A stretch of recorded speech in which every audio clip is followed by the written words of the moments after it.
종교라고 하면 신앙을 빼놓고는 논할 수가 없습니다. 신앙이 없는 종교란 상상조차 하기 힘든 것이지요. 그렇다면 신앙이란 도대체 무엇일까요? 신앙을 정의하자면 우러러 믿는 마음입니다. 그런데 도대체 무엇을 믿는다는 걸까요? 신이 창조주인 것을 믿고 그 신이 나를 구원해 줄 것을 믿습니다. 구원까지는 아니어도 적어도 나에게 여러 가지 복을 내려준다는 사실만은 반드시 믿어야 하지요. 그래서 종교의 신앙이란 결국 나를 잘되게 해줄 것을 믿는 마음이 됩니다. 그러면 우리는 여기에 대해 한 가지 의문을 갖게 됩니다. 그 신이 구세주인 것을 누가 어떤 방식으로 증명할 수 있느냐는 점입니다. 그리고 불가능한 일이지만 구세주인 것이 증명된다고 해도 그 신이 무슨 이유로 나를 구원해 준다는 것인지에 대한 명확한 이해관계도 따라줘야 합니다. 이렇게 이치적으로 따지게 되면 믿음의 근거에 대해 터럭만큼의 이해도 구할 수 없습니다. 그래서 종교의 믿음에는 이성적 사유를 철저히 배제합니다. 묻지도 따지지도 말고 그냥 믿어야만 종교의 믿음이 성립하는 것이지요. 지구상의 모든 종교는 그래서 맹신이 됩니다. 맹신이 되는 순간 인간의 이성은 마비되고 영역이 급속도로 떨어집니다. 그래서 죽으면 기대했던 천국이나 극락은 고사하고 귀신과 같은 쾌락기만 면해도 다행인 것이지요. 그런데 유독 불교만은 예외입니다. 불교는 신앙이 아닌 깨달아 붓다가 되는 반야의 종교이니까요.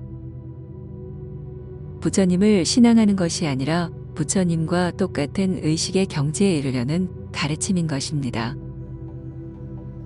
그래서 신앙이란 것은 구조적으로 불교에 개입될 수 없습니다. 신앙이 껴드는 순간 그건 불교가 아니라 힌두교 혹은 기독교처럼 돼버리고 맙니다. 그럼에도 왜 불제자들은 신앙의 유혹을 떨쳐버릴 수 없는 걸까요? 그건 붓다가 될 자신이 없기 때문입니다. 깨달아 붓다가 될 수 없으니까 차선책으로 선택한 것이 부처님께 잘 보여서 극락왕생하려는 것입니다. 예수 믿어 천국 가려는 심리와 같은 것이지요. 이런 심각한 병폐를 막기 위해 세존이 던진 화두가 바로 무아입니다. 나라고 할 것이 없다는 말은 마음에 실체가 없다는 얘기입니다. 마음이 있으면 나라고 할 것이 있겠지요. 그런데 마음이란 것은 어떤 조건에 의해 잠깐 있는 것처럼 보이는 환영이고 그래서 나가 될 수 없다는 것이 불교의 지론입니다. 오늘날 현대 뇌과학에서 줄기차게 주장하는 바와 일치합니다. 사실 현재까지 드러난 과학적 실험만 봐도 뇌를 건드려서 마음을 얼마든지 조작할 수 있습니다. 폭력적인 성향과 집착하는 심리를 넣고 뺄 수 있기에 성인이나 해탈한 초인을 만드는 것도 가능해집니다. 향후 몇십 년만 더 발달하면 마음에 실체가 없다는 사실이 더욱 명백하게 굳어질 것입니다. 결국 마음에 실체가 없으면 무아가 되고 세존의 말씀은 여실히 증명됩니다. 그런데 마음에 실체가 없는데 왜 마음을 비우려고 혈안이 되는 걸까요? 그런 것 자체가 무아에 위배되는데도 말입니다. 수행자들이 마음을 비우는 이유는 자기 존재를 최고로 만들려는 아상의 몸부림 때문입니다. 이들은 마음이란 그릇에 탐진치가 잔뜩 들어있는 것으로 상상합니다. 그래서 탐진치를 없애는 것이 마음을 비워 존재 가치가 한껏 올라가는 행위라고 믿습니다. 그런데 탐진치가 있든 없든 그런 것이 중요한 게 아닙니다. 탐진치가 좀 있으면 무슨 문제라도 된답니까? 생물들은 그 태생부터 생존을 위해 탐진치가 따라붙게 됩니다. 수십억 년 전에 최초의 생명이 탄생할 때부터 쭉 그래왔습니다.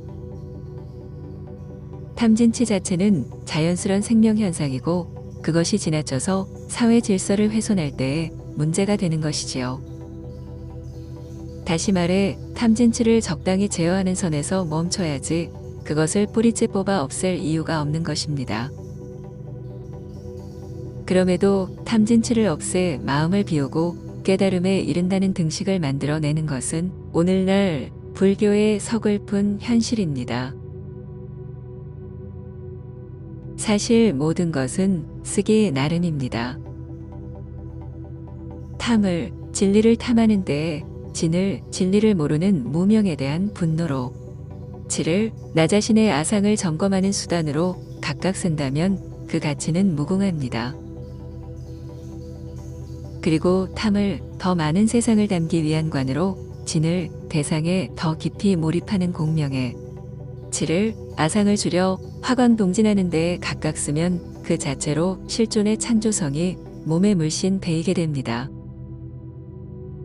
이처럼 탐진치를 한편으로는 진리를 각성하는 동력으로 쓰고 다른 한편으로는 창조적인 삶을 살아가는 수단으로 삼는다면 이보다 더 좋은 수행은 없게 됩니다. 그런데 왜 탐진치를 없애서 마음을 비우려고 혈안이 되는 걸까요? 마음에 무슨 문제라도 있나요? 마음이 도대체 무엇으로 구성되고 그것이 어떻게 존재하기에 그토록 마음을 못 살게 구는 걸까요? 마음을 타깃으로 놓으니 부처님께 모든 것을 바치라는 해괴한 말까지 나오는 것입니다. 신앙이 그래서 등장하는 것이고요.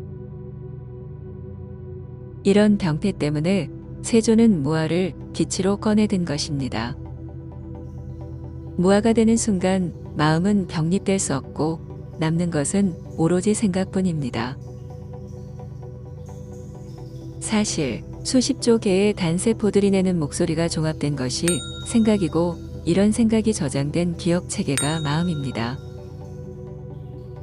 그러니 마음이라고 꼭 집어 말할 바가 없고 그래서 모든 초점은 생각에 모이게 됩니다. 데카르트가 강조했던 생각하는 존재를 수행의 초석으로 삼게 되는 이유입니다. 결국 생각을 최고도로 완성한 것이 전지이고 그것이 깨달음이 됩니다. 그리고 생각을 완성하기 위한 동력이 탐진치이고요. 기발유를 넣어야 자동차가 움직이듯 탐진치를 부지런히 떼야 생각이 돌아가게 됩니다. 그 생각이 권욕과 물욕, 색욕으로만 흐르지 않고 진리 탐구 쪽으로도 끌어와 부지런히 쓰면 되는 것이지요. 이러니 번뇌즉 볼이라는 말이 나오는 것입니다.